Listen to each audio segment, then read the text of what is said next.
Chapter 45. Convinced as Elizabeth now was that Miss Bingley's dislike of her had originated in jealousy, she could not help feeling how unwelcome her appearance at Pemberley must be to her, and was curious to know with how much civility on that lady's side the acquaintance would now be renewed. On reaching the house, they were shown through the hall into the saloon, whose northern aspect rendered it delightful for summer.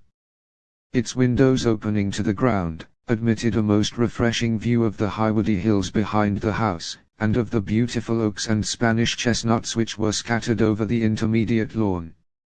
In this house they were received by Miss Darcy, who was sitting there with Mrs. Hurst and Miss Bingley, and the lady with whom she lived in London. Georgiana's reception of them was very civil, but attended with all the embarrassment which, though proceeding from shyness and the fear of doing wrong, would easily give to those who felt themselves inferior the belief of her being proud and reserved. Mrs. Gardiner and her niece, however, did her justice, and pitied her. By Mrs. Hurst and Miss Bingley they were noticed only by a curtsy, and, on their being seated, a pause, awkward as such pauses must always be, succeeded for a few moments. It was first broken by Mrs. Annesley, a genteel, agreeable-looking woman, whose endeavour to introduce some kind of discourse proved her to be more truly well-bred than either of the others, and between her and Mrs. Gardiner, with occasional help from Elizabeth, the conversation was carried on. Miss Darcy looked as if she wished for courage enough to join in it, and sometimes did venture a short sentence when there was least danger of its being heard. Elizabeth soon saw that she was herself closely watched by Miss Bingley, and that she could not speak a word, especially to Miss Darcy, without calling her attention. This observation would not have prevented her from trying to talk to the latter, had they not been seated at an inconvenient distance, but she was not sorry to be spared the necessity of saying much. Her own thoughts were employing her. She expected every moment that some of the gentlemen would enter the room.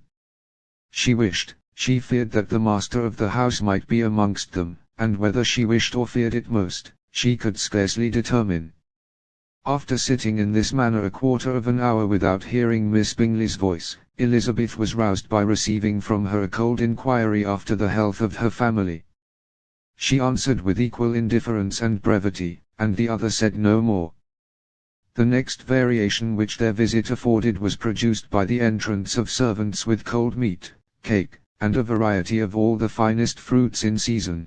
But this did not take place till after many a significant look and smile from Mrs. Annesley to Miss Darcy had been given, to remind her of her post. There was now employment for the whole party, for though they could not all talk, they could all eat, and the beautiful pyramids of grapes, nectarines, and peaches soon collected them round the table.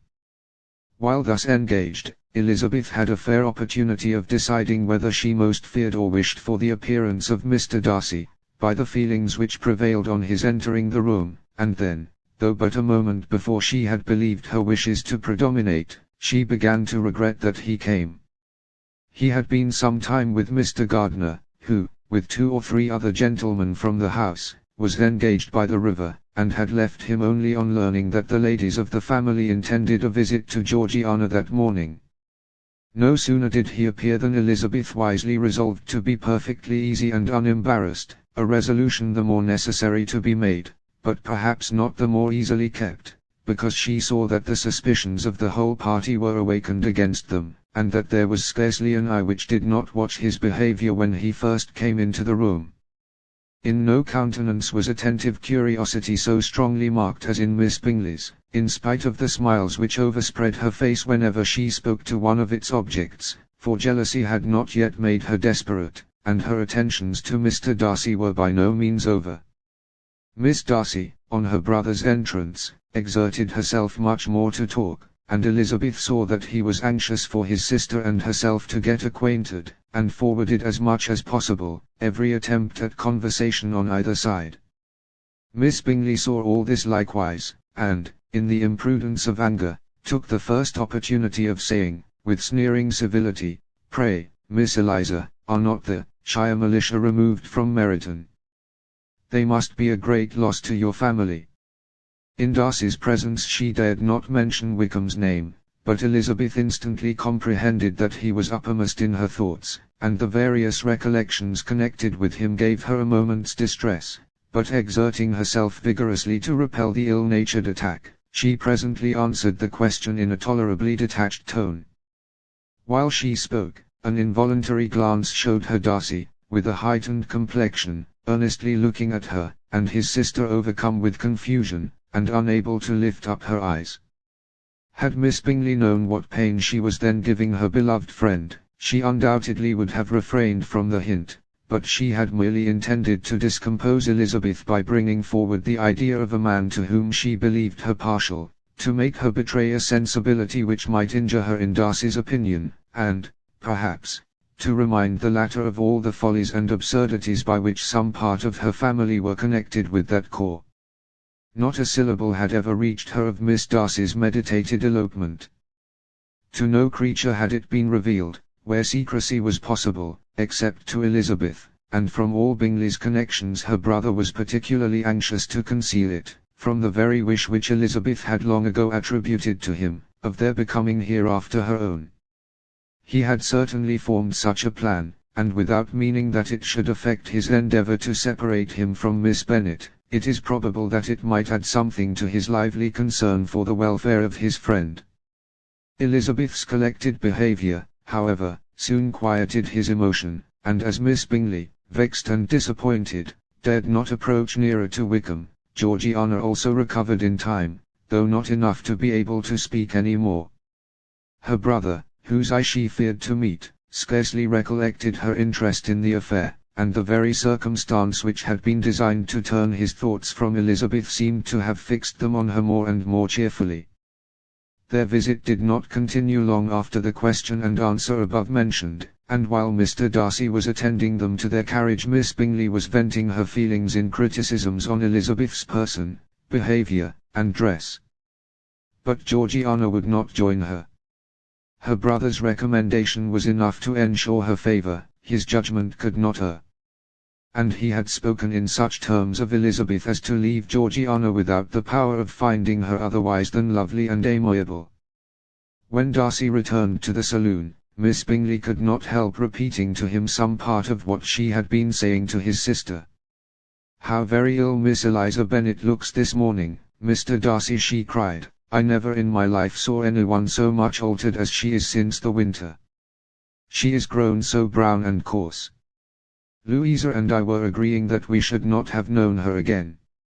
However little Mr. Darcy might have liked such an address, he contented himself with coolly replying that he perceived no other alteration than her being rather tanned, no miraculous consequence of travelling in the summer. "For my own part," she rejoined, "I must confess that I never could see any beauty in her. Her face is too thin, her complexion has no brilliancy, and her features are not at all handsome. Her nose wants character, there is nothing marked in its lines.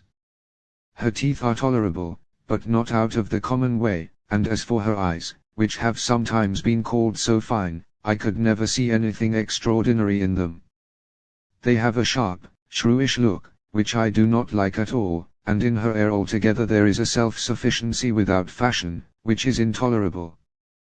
Persuaded as Miss Bingley was that Darcy admired Elizabeth, this was not the best method of recommending herself, but angry people are not always wise, and in seeing him at last look somewhat nettled, she had all the success she expected.